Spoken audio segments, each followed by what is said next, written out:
Մանկությանս օրերին շատ եմ հուզվել Դերենիկ Դեմիրճյանի ավելորդը պատմվածքով։ Ամեն անգամ, երբ կարդում էի Սրբունի պատմությունը, աչքերս լցվում էին այդ բարի, բայց Աստծո եւ մարդկանց կողմից լքված ավելորդ հոգու համար։ Ապա տեսնում էի ահեղ Հաճի աղային գաղթի ճանապարհից մինչև մահվան կողինը, մինչև ծանր զղջման պահը։ Եթե ասեմ, որ ինձ համար ողջ հայ գրականության մեջ այս պատմվածքից ավելի հզոր, կենդանի ու ցնցող այլ պատմված չկա, խնդրում եմ հավատաք։ Այսպես ուրեմն, դեռ մանկությանս տարիներից եմ ես սիրել ինձ համար յուրովի պաշտամունք դարձրել Դերենիկ Դեմիրճյանին։ Առաջին անգամ բախտ ունեցա Դեմիրճյանին հանդիպելու 1938 թվականի մայիսին։ Երևանում գումարվել էր երիտասարդ գրողների հավաք։ Այդ օրերին ես մի պատմվածք էի տպագրել 4 տափը վերնագրով։ Չգիտեմ ում մտքովն էր անցել ինձ էլ գյուղական ուսուցչիս էլ հրավիրել այդ հավաքին։ Բեռնատար ավտոմեքենայով հասա Երևան։ Ուրախությանս չափ չկար։ Դե ուրեմն կտեսնեմ Դեմիրճյանին։ Հավաք տեղի էր ունենում գրողների տանը մի փոքրիկ դահլիճում։ Ոչ մի ծանոթ չունեի այդտեղ եւ լուռ ու մունջ նստել էի մի անկյունում ականջս ձայնի աչքս ճանապարհին։ Չլինի հանկարծ ներս մտնեն նաև Չարենցն ու Բակունցը։ Թեև հավաքվածներից ոչ ոքի չէի տեսել, բայց իսկույն ճանաչեցի Ավետիք Իսահակյանին ու նրա մոտ նստած չորուցամակ, ճաղատ գլխով, լայն ճակատով փոքր ինչ կորացած մեջքով Դեմիրճյանին։ Դե ինչպես չճանաչեի մեր գրականության այդ երկու հսկաներին։ Ճիշտն ասած, կենդանի իրական Դեմիրճյանը լիովին համընկավ իմ պատանուս մտապատկերում ստեղծած ավելորդի ու Քաջ Նազարի մեծ հեղինակին։ Այդ հավաքին ես էլ խոսք ասացի։ Կարծեմ խնդրում էի, որ գրողներն ուշադիր լինեն դեպի աշխարհից կտրված հեռավոր մեր Զանգեզուրը, գոնե 1-2 անգամ գան լեռները, այնտեղ էլ գրական կյանք ստեղծելու համար։ Ընդմիջման ժամանակ մոլոր կանգնել էի միջանցքում, երբ մեկը բռնեց թևս, շրջվեցի, Դեմիրճյանն էր, նույն իմաստուն ճակատով, փոքրից ցցված հոնքերով, սևեռուն հայացքով։ Ինչով ես եկել Զանգեզուրից, հարցրեց։ Բեռնատար ավտոյով, պատասխանեցի շփոթված, սիրելի գրողի անսպասելի հետաքրքրությունից ինքս ինձ կորցնելով։ Դժվար ճանապարհներ են, հարցրեց նա։ Դժվար ու ծանր։ Նպատակ ունեմ գալ Զանգեզուր։ Դժվարությունից չվախեցավ նա։ Համեցեք, ուրախացա ես, անպայման եկեք։ Ես չգիտեի ինչպես կոչեի նրան, ընկեր Դեմիրճյան ասել, այ դեռ պակաս, ես նրան ընկեր, նույնիսկ ծիծաղելի կլիներ։ Հայրանունն էլ չգիտեի, բացի այդ այն ժամանակ հայրանունով գրեթե չէին դիմում միմյանց։ Համեցեք, միայն կրկնում էի ես։ Հին բերդեր ու վանքեր պահպանվել են ձեզ մոտ, հարցրեց Դեմիրճյանը։ Պահպանվել են, մի մասը կանգուն, մի մասն ավերված։ Հայրդ գյուղացի է, ես գլուխս կախեցի։ Մի 6-7 ամիս առաջ հայրս ձերբակալվել, աքսորվել էր։ Դեմիրճյանը կռահեց եղածը, մեջքս թփթփացրեց։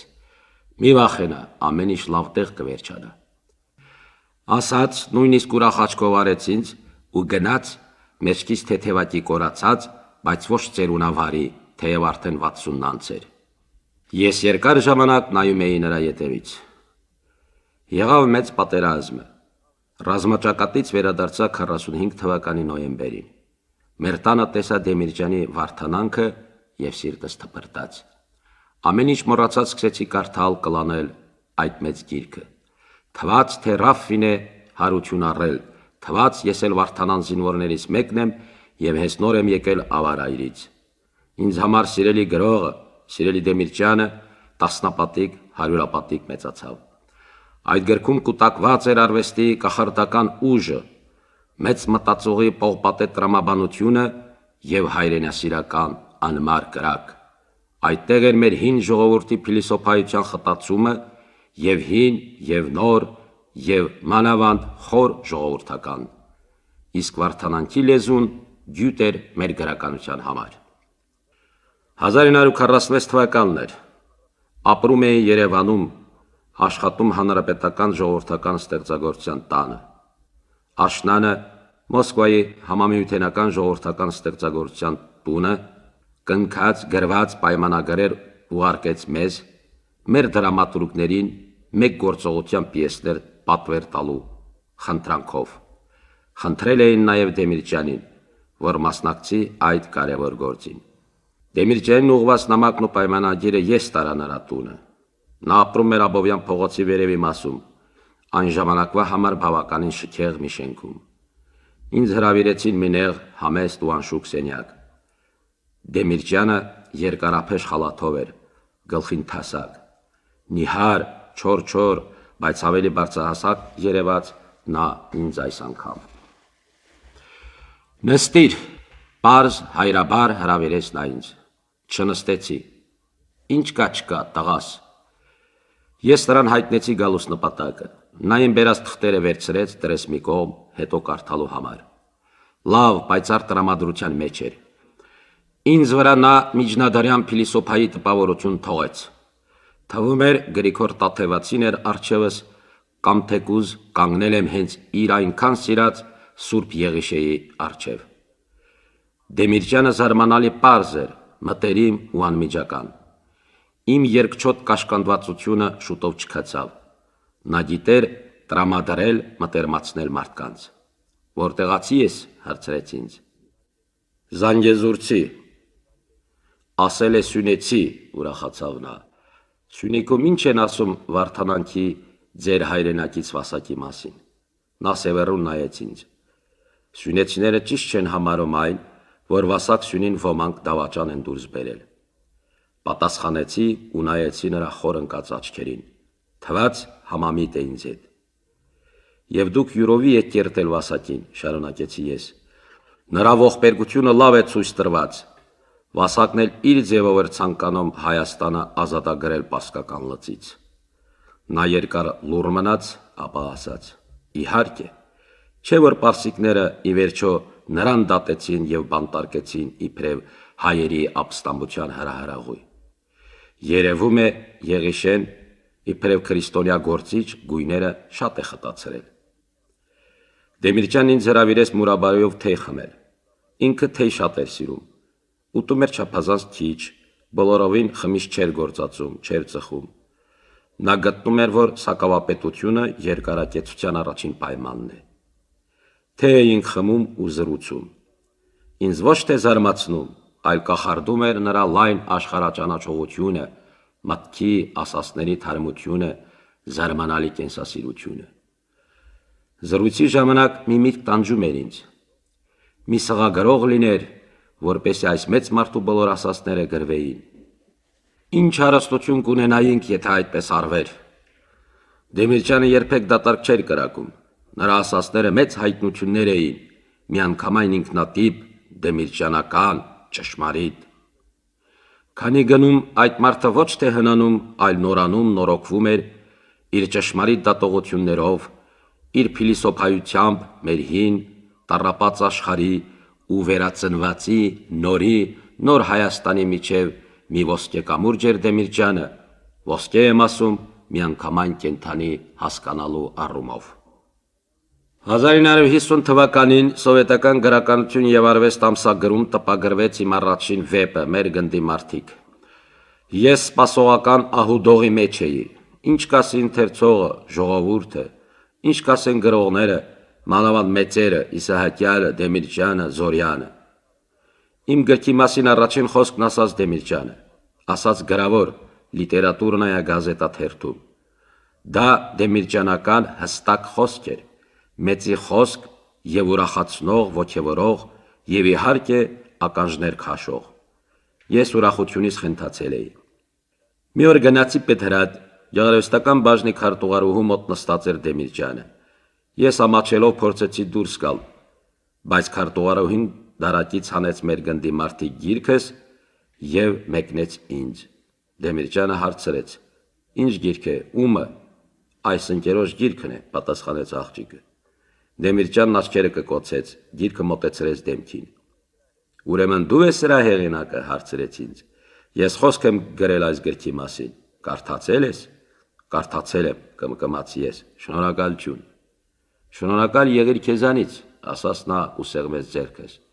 Դե, շնորհավորում եմ մուտքդ գրականության մեջ։ Այնուհետև մենք շատ հաճախ էինք հանդիպում միմյանց։ Դեմիրճյանը սիրում էր գալ գրողների միություն եւ երկար զրուցել մանավանդ երիտասարդներից հետ։ Զարմանալի եռանդ ուներ։ Թվում էր 25-30 տարեկան է։ Սիրում էր մասնակցել մեր բոլոր հանձնաժողովների, սեկցիաների աշխատանքներին։ Նիստերին խոսք էր ասում, վիճում, ստիպում մեր որոշ անհոգ գրական ղեկավարների եռանդուն աշխատել, մի գործ անել, գրականությունը խիստ մոտեցնել ժողովրդական կյանքին։ Չէր սիրում ծուլությունն ու ժամանակն անտեղի անպտուղ վատնելը։ Մանավանդ հետամուտ էր գրողների միության ղեկավար օրգանների որոշումների կատարմանը, որ ավաղ միշտ չէր որ արվում էր։ Գրողների միությունից մենք նրան ուղակցում էինք տուն։ Գնում էր ոտքով, շատերը զգուշանում ավտոմեքենաներից, խաչմերուկներն անցնում էր տագնապով։ Վարպետ, երբեք ավարտելու մաշտոցը, մի անգամ տուն ուղեկցելիս հարցրի նրան. Եթե այս անիրավ ավտոները գլխիս միոյին չբերեն, շուտով, պատասխանեց նա ձեռնափայտ ավտոներին ուղղելով։ Դեմիրճյանը շատ էր հպարտ մեր պետականությամբ։ Դուք բախտավոր եք, ասում էր մեզ երիտասարդներից։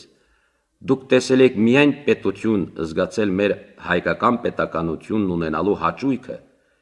իսկ ես ճաշակել եմ պետականությունից զուրկ լինելու դառնությունը։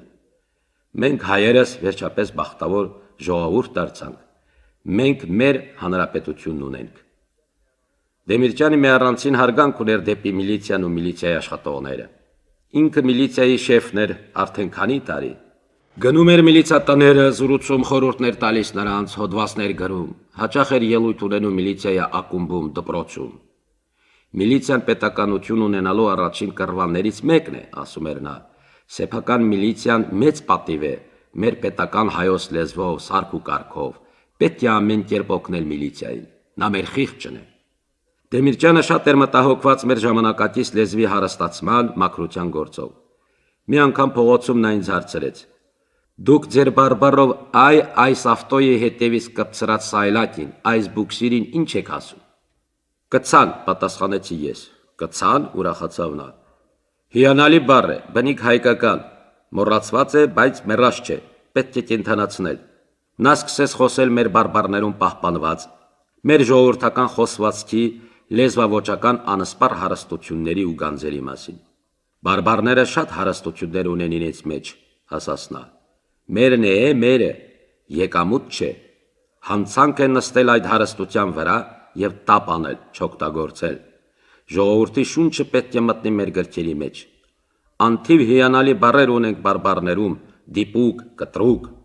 Միայն հիմարները կասեն, թե բարբառները սպառված են, օգտագործված։ Աղբյուրի ջուրը կսպառվի, երբեք։ Այնուհետև մեր հանդիպումներին հարցնում էր. նոր բառ գտել ես, եւ լսում էր իմ գտած բառը աշխուժանում, ստուգաբանում, արմատից բառեր կազմում ու սկսում թվել իր մայրենի ախալքալաքի բարբառից գտածները։ Ազնիվ ու ճշմարիտ հայրենասեր էր Դեմիրճյանը, գիտակից եւ օգտակար հայրենասեր եւ ոչ երբեք ազգային սնապարծ ու սահմանափակ։ Զգուշացեք տգետներից, ասում էր մեզ, որոշ սահմանափակ, պատմությանն անտեղյակ մարդիկ մեր ժողովրդի խոր մարդկային, բարի հայրենասիրական զգացմունքները նացիոնալիստական են համարում։ Դա վիրավորական է, սուտ եւ մանավանդ կեղծ ու անարդարացի։ Մեր ժողովուրդը խոր ինտերնացիոնալիստ է։ Պետք է նման տգետներին պարզաբանել, թե ինչ է նշանակում հայ մարդու հայրենասիրությունը։ Եվ նա այրվում էր ինքնիր մեջ, խոսում, փիլիսոփայում, բազմաթիվ օրինակներ բերում, ոչնչացնող վեճ բացում իր հակառակորդների դեմ։ Խիստ նրբասկաց, շուտ վշտացող մարդ էր Դեմիրճյանը։ Սաստիկ վիրավորում էր սնափառ, սնապարծ, տգետ պաշտոնյաններից,